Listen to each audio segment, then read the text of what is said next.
All right, hey guys. This is the first episode of the Aspire to Inspire live stream, and we're really excited for this series. It's obviously been in print for a long time now, and we're excited to finally get this up live on the air. And briefly, I'll just give a little bit of background about myself, and then we'll hop right in to our first guest. But I've actually done a little bit of column writing for YourDM. Actually, the founder of this uh, concept, actually, I co-wrote an article with back in January. It's called "Climbing the Ladder to Success," and if you guys haven't read that, you might want to check it out. It's on YourDM, and I also am half. I'm in an electronic duo, and I'm half the. I'm basically 50% of Excite, and we have released a bunch of music. And actually, to be 100% transparent, we just released an EP not too long ago on YourDM Records, and we were really just lucky to have it reach #1 on the Beatport genre charts. And really, as far as all that goes, that's pretty much it. And I think the one of the coolest things is, ironically, as Excite, one of our first shows we've ever done was actually a show with our first guest, which is James Egbert. We opened for him back in Chicago in the summer of 2013. So without further ado, I will bring Mr. James Egbert into the broadcast. So here he is.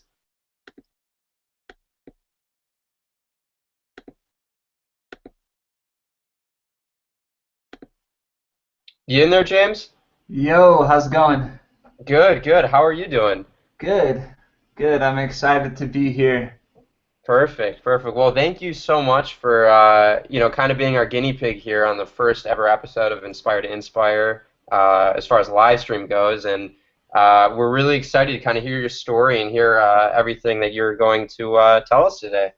Yeah, thanks for having me. No problem. So I'll just kind of start off and really go from first your childhood story and just you as a person, and then we'll kind of develop that into how you became an artist and everything that goes along with that. So first, I'm really going to start out here, really with your childhood. I know that you moved around a lot as a kid, more so than most kids growing up, and I know that was obviously a challenge. But tell us a little bit about just your travels as a kid. Well, so like I was born in Pasadena, California, which is just north of Los Angeles, but I don't really remember any of that necessarily. I moved to a little town called Big Sandy, Texas, when I was like I think 2 years old. And that's kind of like where I grew up. It's about 2 hours outside of Dallas, and it's just out kind of towards the Louisiana border a bit, and just like a small town sort of vibe there. I lived on a college campus where my dad was like the dean of student affairs there.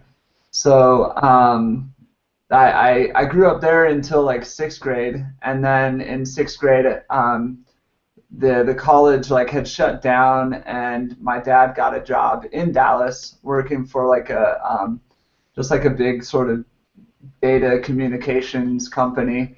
And so like I moved from like all I had really ever known being like small town life to Frisco, Texas, which like they just got like some national recognition because of the Ebola thing. And just Oh, that's like right. Yeah, yeah. yeah, like that guy, like the second guy that got Ebola in the U.S. or whatever, like was from Frisco, where like I lived from sixth grade through high school.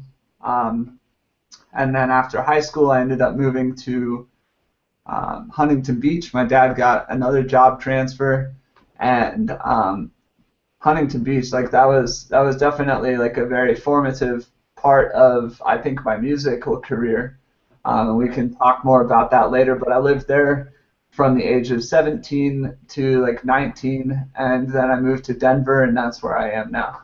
So Yeah, yeah. I mean, that's a lot of traveling. I'll tell you, definitely, definitely more than the average person. So, I mean, props to you for going through all of that. That's yeah, quite the challenge. But in addition to that, I know that you also had another obstacle that you really did have to face throughout your childhood, and it was your cleft palate. That was something that I know you struggle with a lot through your childhood with multiple surgeries and all the I guess the struggle that went along with that. So if you want to also dive into that and tell us kind of how that came to be.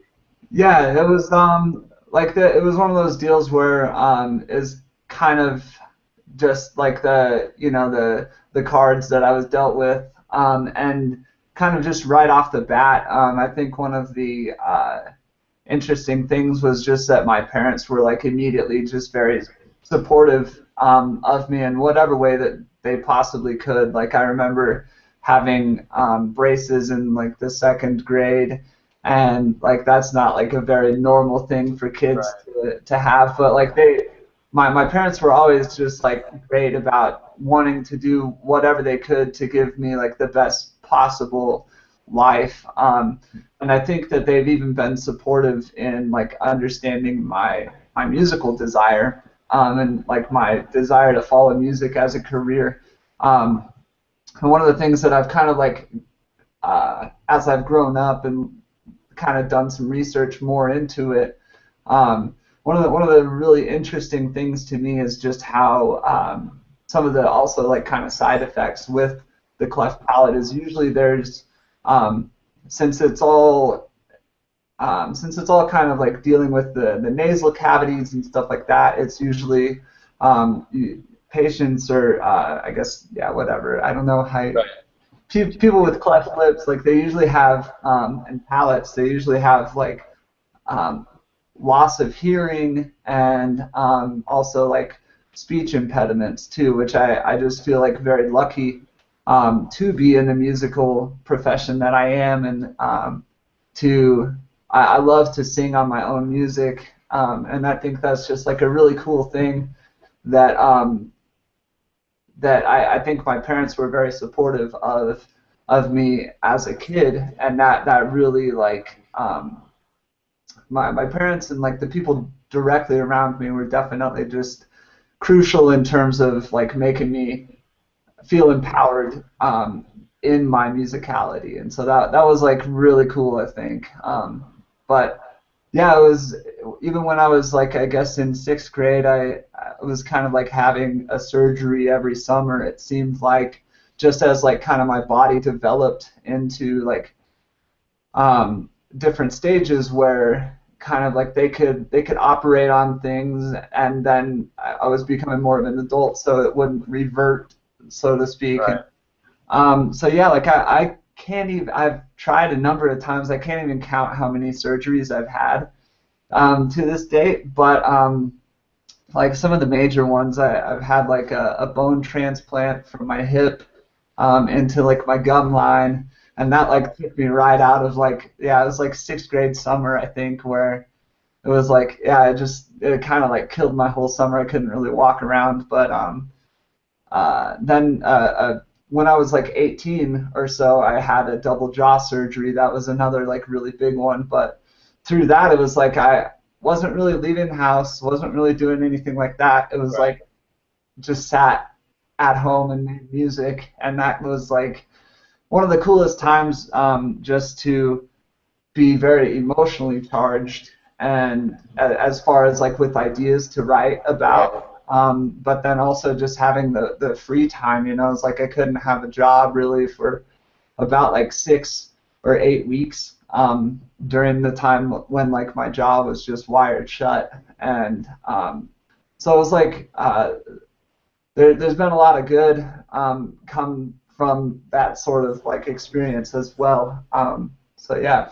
Yeah, no, I mean it sounds like it was quite the journey, really to get where you are today, and I think that that alone is a kind of a testament to your just dedication, your persistence through a lot of adversity, to get where you are today, and kind of I guess banking off of that is ironically now, I'm growing up, as you said, you had a great support group with your family and your close friends.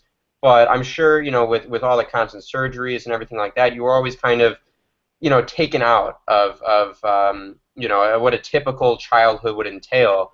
And now, you're the face of your music, you're the face of your brand, and you're a very public figure. Do you think that that's helped you a little bit to kind of really finally be able to open up and just present yourself how you would have almost wanted to be presented your entire childhood. Yeah, definitely. Like I think that's been like a really powerful thing. Like whenever set out to kind of start this brand, like James Egbert, it's not really a brand, it's who I am. Right. But my goal was that like in the years prior, I had been producing for other artists, and it was like um, I felt like I was kind of like the guy behind the scenes on all of that. And so when it was finally time to like make my music, I did want to have like my face on it just because I wanted kind of people to recognize that I suppose that I guess I wanted people to recognize that like you can look at somebody or you can kind of hear them. That's like two different approaches to understanding a human being, I suppose. Right. And I think like just having my face on it is like a really fulfilling thing to me, just because I think it really helps me feel the extra reward in terms of when people hear the music, then they get to kind of associate that like that's who's doing it. I know with some sort of brands there's like this sort of like mystery sort of thing, but I think that that in terms of like your question of like going back to my childhood or whatever, now I kind of have this sort of like mode of validation, like, hey, well, here's my music, and it's been one of those things where it's like I can totally be confident in who I am now because of like my music and some of the stuff that I've been able to do with my music. Yeah, it's just like a very rewarding thing, I suppose. Absolutely. And I guess a good kind of indicator on what you've done significantly with just becoming the face and also having to deal with all that adversity throughout your childhood. Obviously, whether it's challenges someone faces at the home, whether it's bowling, whether it's really any reason, a lot of kids face these kind of struggles and challenges throughout their upbringing, and as a result of that, a lot of people dive into the arts, whether it be music, whether it be acting, whether it be arts just in general. Sports are another good example, but for you, obviously, it was music. Yeah. And you made that choice, and it turned out to be a pretty damn good choice. I'll definitely say that. And Thank you. how did that develop for you? Because obviously, I think you mentioned when we were just talking off the air that that wasn't something that initially you weren't one of those people born and played every single day the piano since they were 3 years old. It was something that obviously developed, and what was the process behind that? Well, I mean, I did like I actually it's funny because I did play piano like at an early age, but I stopped. Yeah, like when I was younger, There you go. and I told my parents, I was like, no, I want a drum, and so I was like, they started like having me do drum lessons at the age of 4, but like I wasn't into electronic music or anything like that until my teen years, and obviously electronic music in the terms of like what we're all doing today, it Right. wasn't even capable, for a very large part of my life, just in terms of the technology that it took. Um, so like I didn't really dive into that. So from that perspective, it was a very like growing sort of thing. But I kind of did grow up around music a lot, and I was playing in like a punk band in high school at the age of like 12, 13, and then went on to, oh no, did I? No, I think we're having a little issue here, but you can continue. The audio should still coming through. All right. We'll Um, get you back up.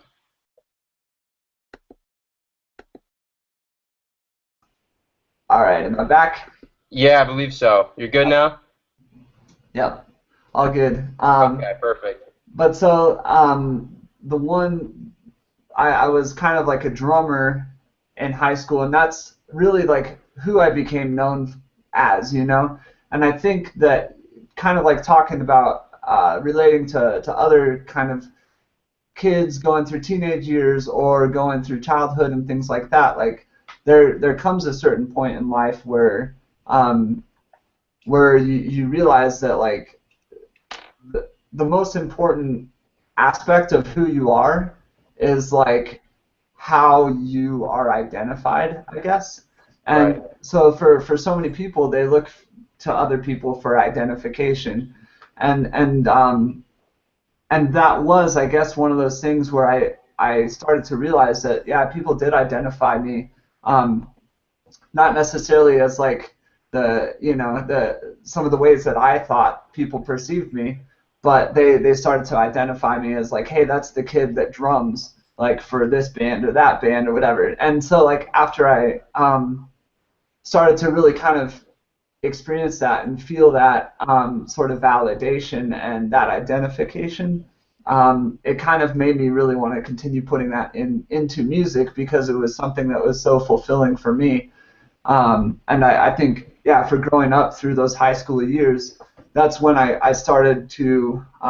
It was funny because I was in these bands and I kept being frustrated because it felt like I was the one who um, I wasn't really like very social or anything like that. Like I usually all my friends would be out at parties, and I was like I didn't really feel like that was. I don't know if it was like I didn't feel confident in myself or anything like that. I don't really think so, but it was just kind of like not who I was. I would preferred to be at our storage space where we were practicing and just playing drums.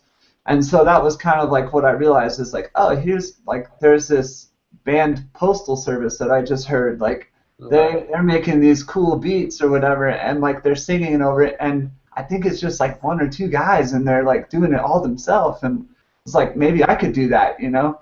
And that was kind of like where I got the idea from, and so I that's when I started like really trying to learn more about electronic music and especially electronic music production. And it from day one, it was always just kind of like an experiment, and it's been a growing experiment for the past like 10 years now, which is really cool. So that's been very rewarding to just kind of have taught myself everything that I know and kind of like worked in and out of like um, just ideas and trying to figure out how to get the ideas from my head translated. Like that's been definitely a very like a very interesting piece in terms of like what you were saying with having to really develop that. Like that was one of those huge areas of development was like trying to learn that whole side of things. But yeah, really like I think learning and discovering who you are, like that's like one of the most important things to coming into adulthood and whatever. And so I was just like very lucky to have found myself in music. Exactly. So And I think that's it is for a lot of people. As I said earlier, it doesn't necessarily have to be music. It's really just an escape to whatever you choose to do. And I think that it's a really interesting development on how that occurs and kind of the result of that on how you discover yourself and everything along those lines. But I know, in essence, after you discovered music and you really uncover that passion, you still obviously were had some difficult decisions to make. I know that technically you could have been called Dr. Egbert instead yeah, of known as just the artist James Egbert. You could have yeah. been Dr. Egbert. So tell us about kind of your decision on picking music over going to medical school. So in my well, I guess to back up too, like when I was in high school, I ended up just deciding. I think yeah, just because I was kind of over the whole social deal, as I know a lot of kind of kids are in high school. Hmm. I decided to graduate a year early. It was like I kind of had set myself up some way with extra credits so that I just had to take an extra course over the summer. It was like English 3 over the summer between my what would have been my sophomore and junior year, and then I became a senior. my senior year, I was enrolled in this class that was called Independent Study Mentorship, and it was like a really cool class. Everybody was trying to get into it because and like they actually had like applications to get into the class because the whole premise of the course was that like you go out and you find a mentor and then you don't have to go to class and you just have this one like for that time period, and it was like everybody was trying to get the first class of the school day or the last class of the school day, so you just go to school late or you get Yeah. out early, and for that period you'd go and hang out with your mentor and kind of learn about that field in terms of preparing people to, find out their career choice. And so through that, I actually initially, as a senior in high school, it's kind of like one of those times in your life where you're like, man, what next? And so I think like wanting to help people has always been like a really important thing to me, and I think that that still comes across in my music and all that sort of stuff. But that was kind of the one thing where I was like, yeah, like being a doctor, that could like really work out, and that's like a very, I mean, I don't mean to like diminish the whole thing, but it's like it's a sort of like tried and true profession in terms of Right. like you follow these steps to get these accolades, and then you get this job and you make this much money, and like you're kind of like stable at that point. Exactly. And so it was definitely the whole like trying to fulfill or like in my head rationalize um, fulfilling the financial obligations of like having goals to one day start a family and this and that, and like kind of just looking at my future, it's like, yeah, like that would be a very real way to like help people out and stuff like that. And so I went in this course, and I ended up going to my actual like my plastic surgeon that I grew up with in Dallas, and I was like, hey, would you mind if I come and watch like he actually like let me I went there a couple days and watched like a couple different surgeries and like stuff that I had done myself too. And it was insane. I was like 16 years old and just like watching all this go on, and it was one of those things though, like after letting half of the year go by in this course and like really kind of diving deep into what it would be, it was like, well, I don't know that after 7 years of medical school, like I'm going to come out of it and still be excited about this. Whereas like this music thing, like I think I could be excited about that for the rest of my life and wake up in the morning and like really be excited about going to work or whatever. And so it was like, well, what's like a stable profession in the musical world? I'll be an audio engineer, because like the artist thing I think is like it's such a long shot for so many Yeah. people. Just for everybody, it's a long shot. Like that's why like they say starving artist.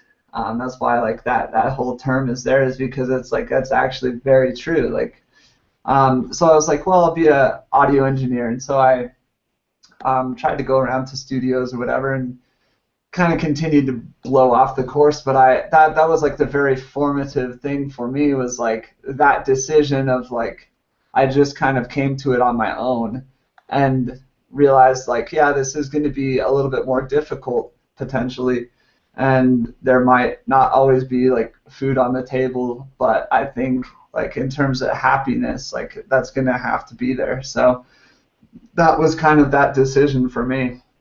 Right. Yeah, I mean that's a dilemma that a lot of people face, and it doesn't necessarily have to be between, med school and music. I mean, there's obviously a lot of different combinations that can happen, and I think, one of the interesting things about your specific decision is, was there like a specific moment you remember where it was kind of that aha moment that, what, music is going to do, that's going to be what I do for the rest of my life. Does anything comes to mind for you? Um, No, I think like it was really kind of revolved around the band that I was in at the time. Like we were starting to kind of see some sort of successes. Looks like I got cut out. Maybe did I? No, still good. All right. I think your mic is muted or something. But Yeah, you should still be good now. Yep. all right. But so yeah, it was like we had this storage unit that we were like practicing in, and I was just there like all the time. If I wasn't at school, I had like a job in the afternoons that I would go to, and then I would go after work, like pretty much work from like 1 to 6, and then pretty much from 6 until midnight. I would be with my band at the storage unit playing music, and it was like one of those things that just never got old. Um, and so as we were starting to see kind of like more success and kind of I was starting to wrap my mind around like what that could be like, and I think really what it was too was like we were getting some exposure in the sense that like people maybe thought that my ideas of songwriting in terms of how they played out through the band, like maybe somebody thought that that would actually work, you know? And so I think that was kind of the one of the other things, but my parents would probably just tell you that I'm really stubborn too, and that it was like, yeah, he'll do whatever he feels like he wants to do, and Hmm. there's no way of telling him no, you know? So it was one of those things where it's like, well, it'll be a little bit easier of a life than say medical school in terms of not having to study so much, but Yeah. um, yeah, so it was kind of just that whole time period rather than like a single moment. Yeah, no, that's you definitely explain that in a way that I think shows, you went through it fairly rationally, and you put a lot of thought into that, which as I said, well before when we just started, I think it was the right decision for you. I think that a lot of people, myself included, really do appreciate your music and what you stand for. And actually that's something that I want to get into right now personally. And one thing is kind of hopping more on the actual, side of your personal music here is, how do you feel on where you currently stand in the music industry, and what's, I guess, your vision going forward on where you hope to be in the music industry, whether it be, 2, 4, 6 years down the road? Yeah, that's a really like it's a good question that I think everybody needs to like kind of ask themselves whether it be like uh, musically related or not, like just kind of looking to the future. That's a very important thing, and I think that's really kind of how I've gotten to where I am now is by like looking into the future and kind of idealizing like my goals and figuring that out. But um, I right now like I'm really excited about the album that I just released, The Void. It was one of those sorts of like it felt like a once in a lifetime opportunity to like kind of produce it. But I do also like there's kind of this growing feeling where the trajectory of kind of the music scene is going one way, or at least the music scene that I'm in terms of like the EDM world and even smaller than that, like electro or whatever you want to call it, dubstep. Um, where I feel like I'm kind of further stretching myself from the general sense of the Right. mainstream of that scene. And so it's something that I think I'm kind of still going through this process of figuring out what is next. Hmm. But I definitely, like in the next few years, see myself doing film scoring at some point. I think that that's something that I would really love to do, and would really fully utilize my imagination. I feel like, well, it was funny. I was talking. I won't mention names, but I was talking to like a big EDM artist. He's like in the top Forbes list, and we were talking about making music.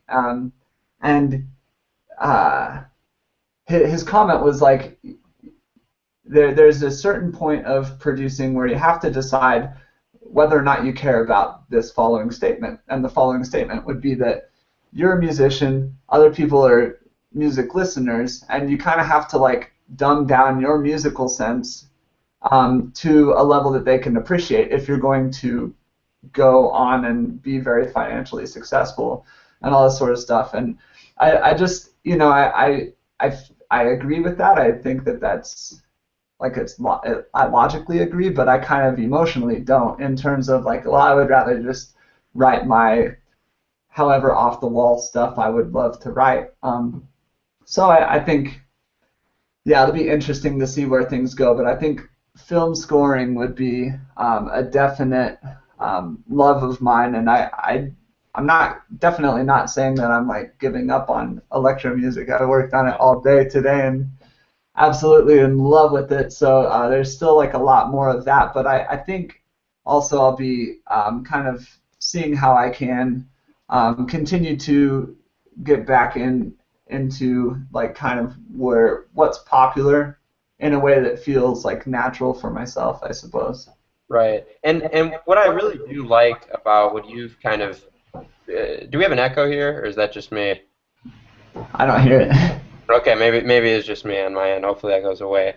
But I think what you've been able to do, and you generally kind of walk the walk when it comes to your philosophy and your beliefs. And one of the biggest examples is for the longest time in a lot of your live shows, and I think recently we were talking about this earlier. I think you've branched out of this a little bit, but you used to really only play your own music during your live sets. Yeah. And at the time there were only a handful of artists that would even fall into that category of playing 100% their own music. And I think that you made the conscious decision to really appeal to people who truly like you and your music, not necessarily Mhm. because you went out and played Beatport Top 100 hits or whatever it may be. But you made the conscious decision to go there, do that, and I think that you definitely made some sort of sacrifice. But I think that in terms of the integrity of your art and integrity of your music, I think that that really is respectable, and I think stands out to a lot of different people within the within just the industry, and then also just fans in general. So I really do like what you've done there, and Well, you and know, and so the flip side of that too, there was just kind of a lot of long discussions with my manager about it, and I've um, decided to stop doing that, and actually have started incorporating other music in, and it's been equally, if not more rewarding than just playing right, entirely my own music. But the whole premise behind my decision to break away from non-exclusivity or break away from exclusivity and go back to playing other people's music is that I think for a new listener who would come out to a show or walk into a club or whatever, if I was playing there, like if they didn't know who I was, like, I mean, I'm really just hoping that my music is catchy, but there's really nothing to keep them there other than, if they're having a good time or whatever. So, yeah, I'm really excited about kind of this new phase of re-including other people's music into my DJ sets because I feel like it's a new level of creativity as well. So it's cool. yeah, absolutely. And you mentioned earlier your first full length album being The Void, and I know that came out not too long ago. And I've been very vocal with anyone who follows what I'm saying about music, but I thought it was really the most cohesive piece of work that I've seen the past couple years, especially in the electronic scene, but more broadly, really in any genre of music. And I think if you haven't listened to The Void, if any of the viewers have not done that, I would recommend just sitting down and literally listening through each track because I think it's a piece that is able to tell the story, of what he was trying to convey, and it really does it does differ from the rest of what's being pumped out right now in a lot of the by a lot of the electronic artists at the moment. And I think that in its own right is a lot of the reason why you are kind of standing out compared to what some people view as a very bland kind of generic EDM world at the moment. But I definitely think that's fantastic thing you're doing. And another thing that you have been doing consistently is just the accessibility that you've I mean, you put yourself out there for your fans, whether it be on Twitter, on Facebook. I know on Mondays you do, you give an opportunity. Promo, What was that? the Yeah, promo promo Mondays, Monday. exactly. Yeah. Exactly. Give an opportunity for young producers to send work over and you get, give feedback. I know on Twitter, pretty much if you send, if anyone ever sends a tweet, you're pretty prompt to getting back. You're very accessible from that standpoint. I know a lot of artists necessarily aren't, really at that point. So what are your thoughts on just being, accessible to your fan base? Is that something you really do plan on continuing, or, kind of just give a little bit of background on that? Yeah, like I think that it's very important to do, like especially like I mean I sometimes am guilty of not knowing how much my shows cost, but if like somebody's gonna pay that much money to like to to either buy my album or whatever, like if they're gonna support me in whatever way, like I feel like it's kind of like it definitely has to be the artist's responsibility to show gratitude to the people who are like supporting them, and like I definitely I wouldn't be still like continuing to make new music if it wasn't for people who were buying tickets to shows or buying albums or singles or whatever it may be. So it's something that I never want to give up, and it's also just something uh, like I can't not appreciate people who are appreciating me, It's Right. like it should be reciprocal naturally. And so it's something that I definitely want to do, but there definitely have been times recently where like I was in the studio for uh, like about 9 days straight of like 15 hours um, sessions, like pretty much straight. And it was one of those things where it's like you just kind of naturally, it becomes much more difficult to interact and kind of keep on top of that. But it's something that I always want to do, definitely. Yeah, and I think that, what you've done here is you've obviously been, I guess, giving back in a sense to the fans. As you said, when they go out on a limb and purchase your music or attend a show, anything of that sort, you want to be able to give them something in return, even on top of what you're already providing. And I think that you've also done that. And I know you mentioned earlier, you as a person, you wanted to help others and give back, whether it would have been as a doctor or even as a musician. But I know you've also been down to Icon Collective, a production school out in LA, many, many times to teach production classes. How much do how much do you value that experience to go down and really help aspiring producers, work their craft? Yeah, like that's definitely one of the coolest coolest just places in the entire music scene that I've ever been is Icon. And I've never like really taught classes there, but I've kind of sat in on a few, and we did like I think it was like 2 hour long Q&A. It was like one of the best memories of like my life as a Wow. producer was going and getting my sister said that she sat in on it, and she was like she didn't know any of the lingo, but she was just like watching around the room, and she was saying that like she just said like her comment was like that she was watching minds be blown, and I just think that that's like really funny, but it's a really amazing place because the reason why I love that school so much is that they're not just about like um, teaching you how to EQ or teaching you how to like do very like technical sorts of things. It's more about like teaching you how to find yourself and find your identity in the sort of world. So it's a really inspiring place to be. It's kind of like my go-to studio whenever I'm in LA. Hmm. I love setting up sessions, and they've been really awesome to like have me there. But yeah, I think like really sharing knowledge with people is like one of the coolest things. Like we were talking about earlier. What I love about electronic music is you can kind of like you can achieve the same result like one of many ways. And it was funny when I collaborated with Schoolboy, for instance, like uh, I was showing him how I do my bass stuff, and he was showing me how he did his, and it was like completely different. But then the sounds are kind of, Right. similar or in the same world. So I think like sharing knowledge is very valuable, but also just I think to do it in a way that encourages people to find their own answers.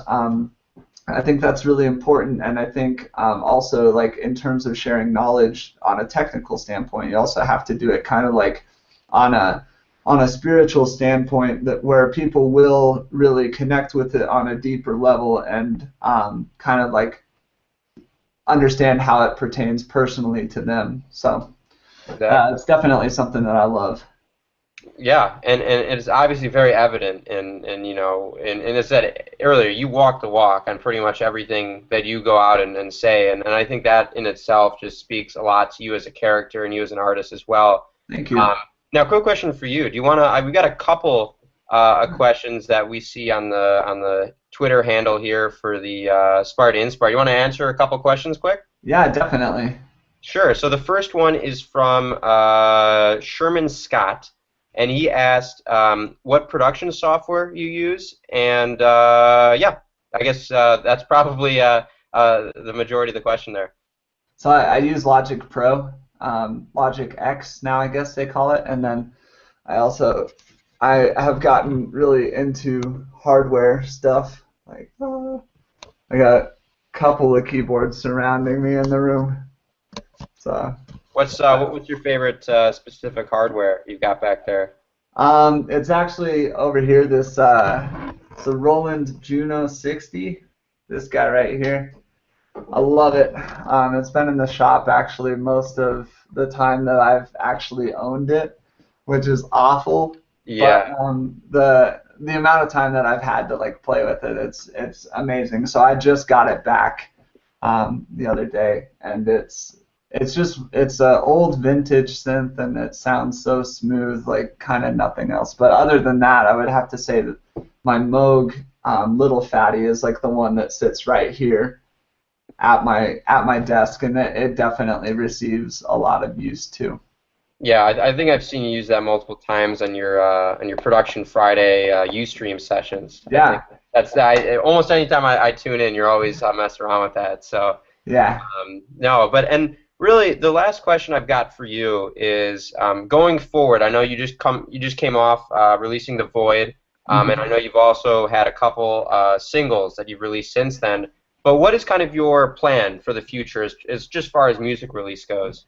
So I actually have just been finishing up a new single today. That's like kind of continuing in. I feel like it's kind of in a new direction for me, or in a new sort of like sound. Maybe I don't know. I don't want to like weird anybody watching out Right. who's like, no, I love your old sound, man, or whatever. But I'm really kind of trying to become a student again of like production techniques and things like that, and trying to um, just trying to approach the studio with the mindset of like, well, I do know all this stuff, but I don't want to like, only consider this. So I'm just trying to like move outside the box again with that. But I think with that, there were certain aspects of creating the void that I love so much, like especially the interludes that I hadn't really done in such a long time, that I've been inspired to start a side project called Snow Day Mm-hmm. with an extra Y at the end. And I'm doing that with my brother, and we're kind of writing like more, kind of like more down, low key sort of stuff, because the James Egbert project has been pretty like aggressive and in your face for its entirety almost. So and I do want to keep it that way. Like I've heard that a bit, like, well, why don't you just like produce everything under your name? It's like a representation of you. But I think like I've worked very hard to kind of achieve this sort of sound, and I really want to like kind of keep that focus with that. So I'm going to be continuing to release hopefully a lot of singles in the next near future. And then yeah, like the Snow Day project, we've just got one song out at the moment, and we just got an awesome remix from Said the Sky, which just turned out amazing. It's a great dubstep remix of the track, and other than that, yeah, we're just working on more songs. We got a couple kind of in the backlog now, ready to go. So yeah, you'll be hearing more on that. That's phenomenal to hear. So definitely, everyone, keep a lookout for any new James Egbert release. Pretty much anything he touches comes out a lot better than what it came in at, and I just really do like everything that he's been pumping out, whether it's his own original work, remixes, bootlegs, whatever it is. It's been looking really nice. So I guess to just ask one last thing here. Any shameless self plug you want to throw in at the end here, or you think Um, I've exhausted you? no, well, I would say yeah, like my one thing would be the I've come out with like 3 freebies after the album came out, so those are on my SoundCloud. They're free. So just a couple of remixes and one like sort of original that I, as I was working on, I can't kind of started hearing the praise you thing, and so I just started like threw that on there. But Yeah, yeah, I got a couple songs on my SoundCloud. That's it. sounds great. Well, I appreciate you taking some time to talk with us. I also appreciate you being very patient, being the first ever guest on the Aspire to Inspire live stream. And I'm sure we'll all be keeping up to date on everything you're doing. So I wish you the best of luck, and we'll talk to you soon. Yeah, thanks so much for having me. No problem.